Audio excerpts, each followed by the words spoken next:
Hey, what's up guys, Drip Drop here, and this is going to be a follow-up to my last video where I ranked every Pizza Tower level. Now I'm going to be ranking each Pizza Tower boss. There's only 5 bosses in this game. They're all really good. This is kind of a lazier video, but I'm just pretty sick right now, and I need something to upload soon because I'm moving. And I'm not going to have Wi-Fi when I move. Obviously, you don't just immediately get Wi-Fi. You got to wait for that shit to come get programmed in. So I'm just trying to record this and upload it before I pack up my shit. So that's why it's a bit of a shorter video. But still, I feel like it kind of goes good since I just did a Pizza Tower video. This will be my last Pizza Tower video and just kind of wrap up. Because the games are really good and I didn't really get to touch on them at all. So I hope you guys enjoy. Coming in at number 5, we got the Vigilante. Now, the Vigilante is a little bit different because you use a gun to fight him, as opposed to the other bosses, mostly. So it is kind of a different feeling fight, but I just feel as if it doesn't really compare to the rest of them. The music's good, but it's not my favorite boss theme. The arena's good, but it's not my favorite boss theme. There's just nothing about this boss that really makes it better than the others. It's just really good. The enemy himself is just a regular cheese slime, but like with a hat, pretty much. He's just the Vigilante cheese slime, which I get is kind of funny that the boss is just a better version of a regular enemy. But at the same time, it kind of makes me like the boss fight least because it doesn't really seem like his own character. He just kind of seems just like a souped-up regular enemy. His attacks are pretty easy to dodge, but you can get overwhelmed pretty easily. And then obviously each boss has a second phase, and his second phase just makes it dark and silhouetted, which I think looks cool, but it really doesn't change really the gameplay at all, and it doesn't really do anything for me. But I still think it's a cool fight, and I'm glad that it's in the game. Coming in at number 4, we got the first boss, the Pepperman. Now, I really like this first boss. This is an incredible first boss. It has an incredible music. And I just love the arena. He's just so full of himself, got himself covered everywhere. And his attacks are fast and they're hard for your first boss, but they're easily learnable. It's just a matter of trying to get the timing right and just really getting used to the speed, because he does start charging at you pretty fast, faster than you'd expect for the first boss anyway. And then his second phase, it gets way harder. He has a super hard second phase for the first boss. So when you think you just beat the boss, you get hit with this like pretty fucking hard second phase, and you're like, dude, what the fuck? This is the first boss. And honestly, I wouldn't be surprised if a lot of people stop playing the game at this point, because it is a pretty big difficulty spike. Same with Blood Sauce Dungeon being right before him. It's just 2 pretty hard difficulty spikes in the first world, and I do enjoy difficulty in games. I play hard games. But just his attacks themselves are all different. Each attack is a different. He does cycles of 2. So he does 2 attacks that are the same, and then he switches to another one, which is completely different. And it's just kind of fun to learn and just keep dying over and over again to kind of get better at him, eventually to the point where you can P rank him, because being able to do this boss fight hitless is pretty hard, because during the second phase, them statues, they're fucking flying at you pretty damn fast. Coming in at number 3, we got Peppino's arch rival, the Noise. Now, what I like about this fight is he's fucking annoying. Like, he's super annoying. You hate him. You just want to fucking just kill him. And what I like about his fight is all of his attacks are RNG. You'll never know. He will never repeat the same fight every time you play him. I mean, they're the same attacks, but the order, the amount of length he does them, how many bounces on his pogo he does, if he leaves a bomb or not, it's all random. And you have to constantly pay attention. So you can't just learn his fight. You have to pay attention to him and fight him. And he is hard, and you will get hit a lot.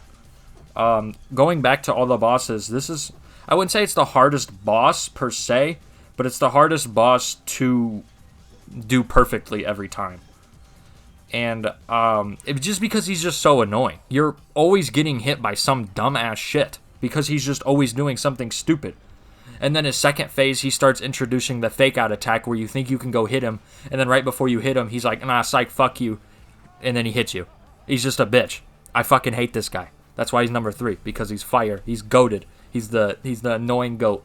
I love fighting him so much because I just hate him so much. It's perfect. It's a perfect boss.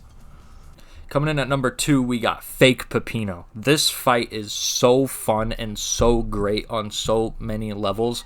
Just for one, just the weirdness and creepiness of him being a clone of yourself is already fire.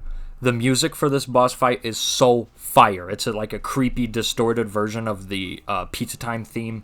It's such a great music track. It's such a great all-around scenery, like this broken down, scary fucking pizzeria. Everything about it is just so cool. It's just so weird and creepy and surreal. And then the actual fight himself is like a bunch of clones, like copying your moves and trying to do what you do, but just not quite the same way you do. And then the second phase where he's having 2 attacks happening at once, to where you can constantly hit him, but he can constantly hit you, where it's no longer waves of attacks. It's just an all-out, all-on fucking just brawl. Just everyone dogpiling on you. You're just dodging and weaving all these clones, trying to tear you apart like a fucking zombie apocalypse. And then at the very end, he has a secret phase 3 where he chases you down this scary-ass tunnel. And it's not hard at all. You probably won't ever die to it. But it is scary, and it does get your anxiety pumping, especially when you don't know what's coming. It's just such a cool spectacle, and I love that it's the penultimate final boss. It's fucking amazing. Anyone who's played this game knows that the best boss is the final boss. The first phase is like fucking Super Mario World Bowser. You're throwing the enemies back up at him. Phase 2, you find out that this enemy that's been chasing you down the whole time was really a whole ass different person. And then the whole fucking battlefield just completely changes. Everything is going nuts. You're given a gun again, like you were for Vigilante. Pizza Head's fucking... He takes your TV that you've seen the whole game, that's been in your little corner, that reads you your stats, and now he's killing you. He's killing you with the thing that tells you your stats. What the fuck? And then the third phase, everything. I'm trying to think of everything I like about this fight, but it really is everything. Everything about this fight is so crazy. The third phase where he brings back all the old bosses, and then you're like just so fucking pumped up that your character just like 4 shots them. Usually it's 16 hits, and then you can just 4 hit them because your guy's just so fucking immaculate.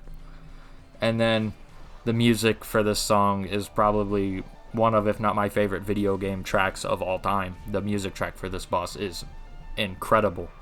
And then it has a 4th phase where you fight against Pizza Head again, and it's really easy, and he's just sitting there laughing at you, and it's just funny because your character's so pissed off. You're pissed off.